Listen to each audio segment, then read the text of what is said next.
SIT మరో కీలక నిర్ణయం తీసుకుంది. బీఆర్ఎస్ మాజీ ఎంపీ సంతోష్ రావుకు సిట్ నోటీసులు ఇచ్చింది. ఫోన్ ట్యాపింగ్ కేసుకు సంబంధించి సంతోష్కు సిట్ నోటీసులు ఇచ్చింది. ఇవాళ మధ్యాహ్నం 3 గంటలకు విచారణకు రావాలని నోటీసుల్లో పేర్కొంది.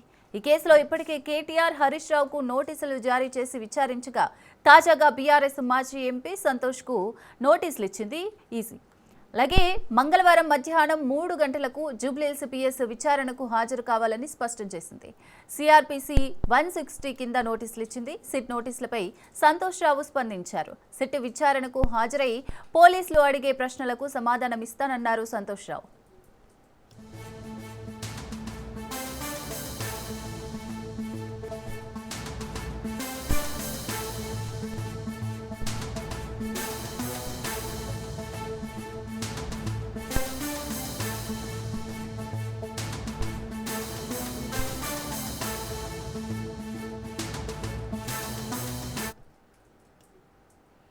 సిట్ మరో కీలక నిర్ణయం తీసుకుంది. బీఆర్ఎస్ మాజీ ఎంపీ సంతోష్ రావుకు సిట్ నోటీసులు ఇచ్చింది.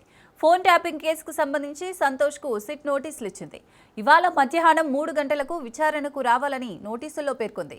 ఈ కేసులో ఇప్పటికే కేటీఆర్, హరీష్ రావుకు నోటీసులు జారీ చేసి విచారించగా తాజాగా బీఆర్ఎస్ మాజీ ఎంపీ సంతోష్కు నోటీసులు ఇచ్చింది. మంగళవారం మధ్యాహ్నం 3 గంటలకు జూబ్లీహిల్స్ పిఎస్లో విచారణకు హాజరు కావాలని స్పష్టం చేసింది.